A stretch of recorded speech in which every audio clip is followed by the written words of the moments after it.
За бичлэгийг бас удажлаа. Хэдэн 7 хоног хоолоо өвдөөд хоолоос өгөөд бичлэг хийж чадсангүй. Зоолын мэрлэг бичлэгэндээ оръё. Жинүү эцэст нь амьдралын усыг хийж чадгаар болбоо.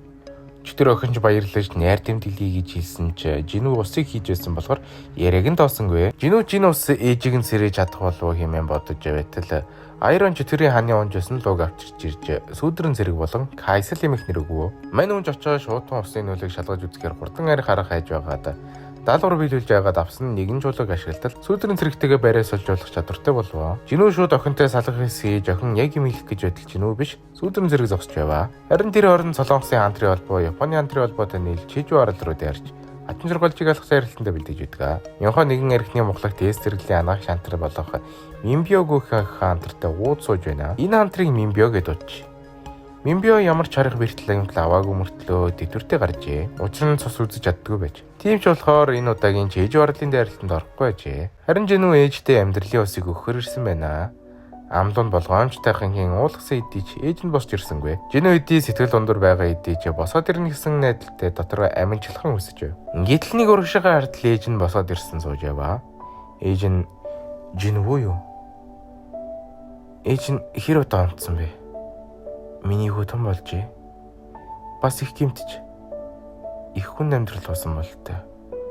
Эцүү байсан биз дээ. Их үг болон ээжиг нь гар нүүрэн дээр нь хүрэхэд Жинүү асартлаа уйлан ямар их сонсноо хэлнэ. Жинүүгийн сэрстэй гимчнэр гайхаж имлэг даяар шууган болдог. Тэр оронд ерөнхийлөг чивлэлийн бавхрал зарлаж Чижүү арал руу дайрах дайралтаа танилцуулж яваа. Солонгосын эсрэлийн антар дээр нэмэгдээд Японы 10 эсрэлийн антар нийлэн дайралтын эсрэлийн антрууд далай болон готын хамгаалт хийх байваа. Энэ удаад бүрэн дуусгах төлөвлөгөөтэй байгаагаа зарлав. Хэд хоног өнгөрч ерөнхийлөгч Жинүүг дуудаж Чижүү арлын дайралтанд туслах хүсэл тавьтал Жинүү ээжин сэрсэн болохоор тээвлэх шаардлагагүй болж явхаас татгалзав. Гэтэл Жинүү шидний хүчний долгион мэдэрч тэр долгион зааланд бэлтгэл хийж буй эсрэлийн антруудын хувь. Жинүү ерөнхийлөгчтэй очиж үзгэр болдог. Эдэлтэнд Яхо болон Мадонгүгийн хантар хоорондоо тулдж байна. Тэдэн дээр нэмэгдэж Жонин ирж удаагүй байтал Японы эсрэлийн хантрууд ирэв. Тэднийг өдөрдөж буй Готер Южигийнх бараг улсын түвшний хантралууд өгөх эсрэлийн хантар нэг дэрснийх тэмцээн зохиоё. Тэмцээн дөрөв нь тулааны төрлийн ангуучууд тулдах бөгөөд ерсэлтөгчийн буугуу болон нуруунд төрүүл. Эсвэл унгах юм бол ялах ба 4 эсрэг 4 тэмцээн байв. Тэмцээн эхэлж бүгд хүч хурд чадвар гээд онцгой чадвартай ашиглан тулдаж эхэлвэ. Ёнхотой тулдаж байгаа хантар Ацуши Кумаматогийн хантар бөгөөд нилээн амхаа ажээ. Ёнхогийн бүх дайралтаас болтон ямар ч хариу дайрал хийхгүй. Ёнхоч хамаг хүчээ ашиглан дайрж байх хооронд Солонгосын 2 хантар ялагдваа. Чахи Японы Кани Таватагийн хэмжтэй хантартай тулдаж хурдаараа илүүрхэн нуруунд нь хүрч чадваа. Ёнхоо зан 2 хантартай зэрэг тулдаж Чахи тослохоор очиж байх хооронд нөгөө амхын хантар Чахигийн нуруулуу яг хүрэх гэж байгаад Чахи санамдгүй рефлексээр нүрийг нь цохиод авив. Гэтэл түн нүд тулаан болж угарлаж өмнөхөөс маш хүчтэй болж тулааны дөрвөр биш алга хүсэлтэд дилдэн дайрваа. Жинүү тулааныг орж ирэн зогсоотол нөгөөтг чинь манжинуудад дартал юуж болохгүй жигднаа. Готер южиж Жинүүг шидний төрлийн хантар гэдэгтэн жиргэлзэж өөрөө шалгаж үзэхэр болж тулаан дуудваа. Жинүү шүчэн тултан ашиглана гэвэл зөвшөөрэй гэж тулаан хэлдэгэ. Жинүү дөнгөж халж ямарч бэлтгэлгүй байхад огцом дайрч Жинүү түүнээс нь ч болтоо. Бүгд Жинүүгийн хурданд гайхаж Готер южи ийм хурдтай байж шидний төрлийн хантар ихгүй юу? Чиний үн төрхий чинь ил болгоод игэл дөө. Хэмээн хэлж маш хурдтай дараалсан цогцолтуудаар дайрахад мань хүн зүгээр л болтож байдаг. Түүнд нь бүр урлаж илүү хүчтэй цогтолж Жинүү гяс болтон гарыг нь барьж авснаа. Саяны дайралтаас чинь нүдэ алдах байлаа. Яагаад буугнаас барьсангүй? Чи шууд ялах байсан. Хэрвээ барьвал тэмцээн шууд дуусах байсан. Та ч гэсэн үсэхгүй байгаа зү. Хэмээн хэлж хоёулаа зайгаа аван хамаг хүчээрээ тулдахар болж ойр тойрондсэн бүх эсрэлийн хантрууд сандралдан тулааныг зогсоовоо. Жинүү хэд дулаарснаа анзаарч хүчийг нь мэдэж авсан болохоор сүүдрэн зэрэгээд тэдний зүдэрт ив. Орой бол Жинүү хартал ээж нь хоол исэн байваа. Жинүүгийн Чижүүгийн дайралтанд оролцохгүй шалтгаан нь 4 жил ухаангүй байсан ээжигээ асрах байваа. Тэр орон Чижүү арал дээр шоргоолч нар идэг хоолгүй болохоор нэг идэж эхэлж хаан шоргоолч бас мэдлвэ. Маргааш бол Чижүү арлыг тойрон маш олон хөлөг онгоц ирсэн байваа. Хөлөг онгоц дээр маш олон зүс таних хантрууд байх ба эсрэлийн хантрууд бэлтгэлээ базааж явах хооронд дайралтанд орлохгүй гэдсэн Мимбио өрөөд ирсэн байдгийн. Учир нь Ёнхоо тулаандаа нэг улаар бол хүүхртлээ тулдаг болохоор эмчилгээр ирсэн байваа. Японы хаант руу шидийн хүч ашиглаж шаргуулжуудыг өрсөд дээрээ татаж авчран Солонгосын хандрууд нэвтэрч хатан шаргуулжийг алхаар хөдлөв. Харин хөлөг онгоцноос дохио цацаж хатан шаргуулжийг тусламж дуудахад бусад шаргуулжлаар хатан шаргуулжийн дохиог мэдэрч чадхааргүй болгодог. Харин Японы хаант руу шаргуулжуудыг тоглоомыг таалж байтал Акари Шимүзү гэх эмэгтэй хаантрын толгой тасарчдیں۔ Нөгөө хоёрыг нь тойрон маш урдтай нэгэн хар зүйл тойрж иргэж байгаад дахиад нэгийнх нь толгой тасарваа.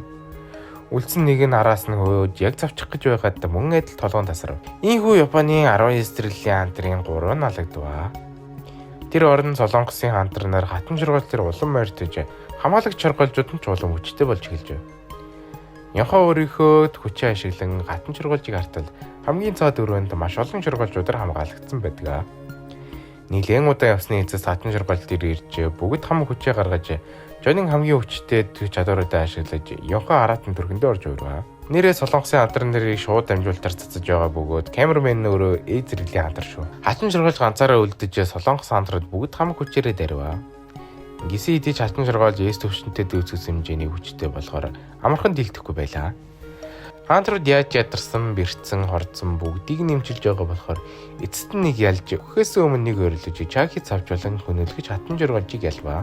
Гэл гадаа байсан бүх шаргуултар буцаж Жонингийн галаарисан хамгаалтыг эвдлэн орж ирнэ. Гэтэл бүгд маш их хэмжээний хүч мэдэрч урагшиг артал хар өнгөтэй хүн шиг хоёр хөл дээрээ алхдаг шаргуулж байваа. Энэ шаргуулж Японы зэрэглэлийн ганцруудыг алсан бөгөөд саяны хатан шаргуулж аширгач хэмээгээр иржээ. Хатан шаргуулж дээр очин идэж байснаа шууд чагийг нистлэн зохиж Мадонгокийн хоёр гарыг тасалж Ёнхоо болон Жонин хоёрыг ядах юмгүй дийлвэ. Дараагийн хаантар болох Лим Тайгю гэх хаантрыг яг алах гэж байтал Донгук хоёр гартай болсон дайрва. Учир нь Мэнбио имчилжээ. Гэвч Мэнбио хэдийн өөрийгөө нуусан ч гэсэн шаргуулжны хаан биеийг нь гараараа сүлбэн толгойг нийдэж ярьж чаддаг болов. Шаргуулжны хаан "Хүмүүс та нар сулдуур. Та нарын хаан аанаа ингэснэ гадаа байна" гэж хэлэн Готор Южи дээр очиноо. Харин Готор Южи аим өргөцсөн хаантрууд дээрээ очин Японы хаантрын холбоо дээр мэдээлэл хийж байна. Японы хаантрын холбооны ерөнхийлөгч Солонгосуудын зэрэглэлийн хаантруудыг албаар өгүүлэх зорилготой туслуулахар явдаггүй. Гэтэл шаргуулжны хаан ирж "Чи хүмүүсийн хаан уу?" "Аа. Тийм ээ, би хаан бэ."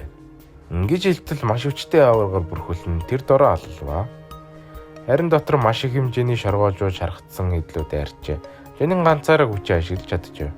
Гисэд иш тийм олон шаргуулжуудыг дийлэхгүй яг аллах гэж байтал Жинүүгийн сүүдрэн зэргүүд гарч ирэн хаалт тосгоо. Харин Ман Жинүү солигд. Ингэж хэлэн нэг зэрэгтэйгээ солигдсон Жэжүү аралд ирэрвэ.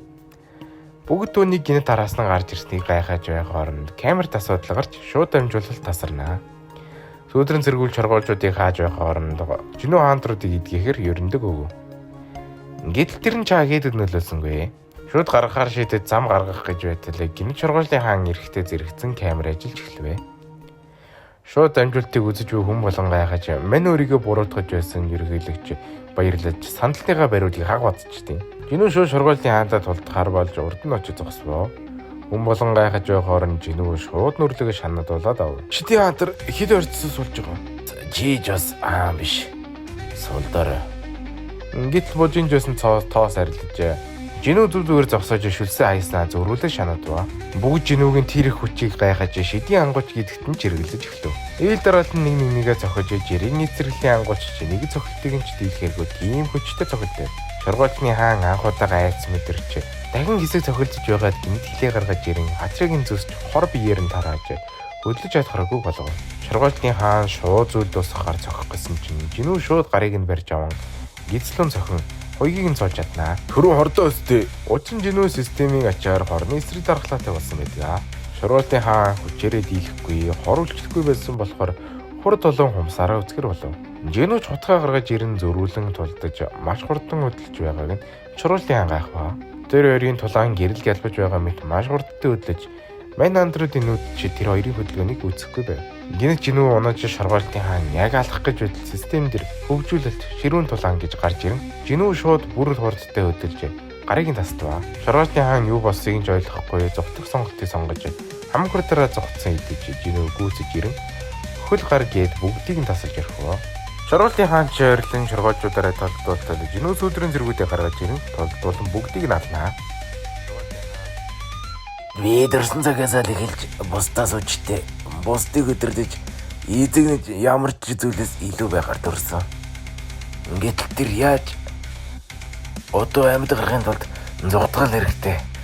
Байж бод хамгийн гол ингэж хэлэн зугтах гэж байсан шоргуулын хааныг дахин барьж аван энэ удаа зүйл дуусгав. Жинүү шууд цаг алдалгүй чанхи дээр очин ээждээ өгөж байсан амьдралын усыг өгтөл бас үйлчилдэгвэ. Жинүүгийн сүүдрэн цэрэг Мимбёгийн биеийг авчирч жинүүг сүүдрэн цэрэг болгов. Бүгд жинүүгийн хүчийг гайхаж Мимбё ямар тушаал авалгүйгээр шууд чагийг имжилнэ. Мимбё их сайн хүн байсан болтой. Түрүү надад миний хүчийг ашиглаж их хоолой сонсогдож өөрийн хүслээр чагийг имчилж байна. Гинэд Йохо жинүүгийн мөрөн дээр өмнөшгөө гараад тавьснаа. Жинүү жидаш хаантар байхад чинь Мимбёгийн хүч хэрэг болж л таараа. Гэхдээ Мимбёг дахин дайны талбарт гаргамааргүй байна. Химэн хэлж жинүү чинь удаагийнх тушаал биш гуйлт байна хэмээн хүсэлтийг нь хүлээн авч Мимбёг сүдрэн зэрэгээс цуцалваа. Харин тэр хооронд Японы хаантруудын холбооны ерөнхийлөгч боож өгөх гэж байна. Учир нь хамгийн өчргэн хаантар нөхсөн бөгөөд жинүүг бас гинэт гарч ирэн бусад хаантруудыг хамгаалцад нь боож өгөх гэж байна. Шоргоолжууд удирдахчгүй болсон болохоор хяналтаас гарч жиж орлоос тогтож эхлэв. Эстрэглийн ангуужууд нисэг тэргэн суун боцож харин жинүүс үлдсэн өндөг болон шоргоолжуудыг алхаар үлддэг. Шоргуулийн хааны сүүдрэн зэрэхээ болохоор бочиж бос хэмээн хэлтэл гинэт харанхуй орон золио орон боцож иртэл ардан дахин өндөг гарч ирж додрооч шоргуулийн хаан сүүдрэн зэрэг болон мэдлэвэ. Бос шоргоолжуудыг сүүдрэн зэрэгэ болгох гэж байтал гинэт хаан та хэмээ дуудаж шоргоолчны хаан сүүдрэн зэрэг болсон идэж ярьж чаддаг байваа. Шууд нэр хайрлаа чимээ хэлж жинүүч бодож байгаад бэрүү хэмээх нэр өгвөө. Ингээд л шоргоолжууд хотуудлууд айрч эд өвчтний хаандрууд бүгд чадхаараа тулдаж байтал маш хурдтай зэнхэр өгтөө зүйл бүх шоргоолжуудыг алж байна.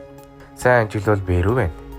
Жинүү түүндэд бүх шоргоолжуудыг алагсан тушаал өгсөн байваа. Харин хэсэг бүлэг шоргоолжууд хятад улс руу явсан бөгөөд харин тэдний хятадны 7 хоттой хамтруулах Лю Зиган гих хаантар нэг савлтар алснаа. Энэ ч биений жилээ гаргахгүй.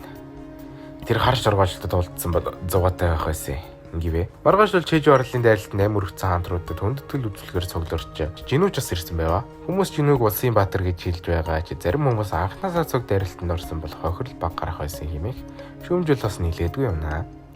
Ерөнхийлөгч менежер 2 жинүүд баярлснаа илэрхийлж жинүүгийн дараа яах тухайг нь асуув. Учир нь жинүүгийн тулаан солонгос даяар гэлтгүй дэлхийд даяар тарж жинүүг улстай авах гэсэн хаантрын албанаар чуулан болсон байв. Харин жижиг орол дээр эд зэрэглийн хаантар нэрийг үлдсэн шоргоолж нэрийг хаалуулж өн төвтрал цуглуулахаар ирсэн байна. Ингээд л гинэтэй болчин ширмөстэй хүн гарч ирж араас нь нэгэн мөсний элхвшиг хүн гарч ирэн бүгдийг нь ухаан алдуулж байгаа. Ингээд нэгэн хүний тухай ярьж байгаад яваад өгөө. Гэтэл тусаа жинүүгийн аа болох сумнилхан зогсож байваа. Жинүү чарж явахдаа бүглэрч гэтэл ерөнхийлөгч залгаснаа. Яг бүглэрсэн өдрийн урд бие төвчний хаалга нэгдсэн. Тийш очиж чадах хаантар байхгүй байна. Ингэж хэлв. Жинүүг оруулнаа. Орсон дээрээ нь шууд улаан хаалга болж маш олон мангасууд гарч ирнэ. Жинүүч сүүдрэн цэргүүдээ гаргаж ирэн тултнаа. Айрон игрээс 2 урд гарааны тулдаж бэрүү бүр доороо бага мангас уулцсан байж шүү. Бүх мангасаа холдуулсан мань сүүдрэн цэргүүд 2 талгаар нь жогсод жинүү дундуур нь алхаж кино. Ийхүү соло левлийн сис 2-ийн үрээ дуусчин. Бичлэгүүд асандаа хүсэл өчи. Дараагийн бичлэг удахгүй орох төлөвлөгөөтэй байгаа болохоор хүлээж байгаарай. Бай.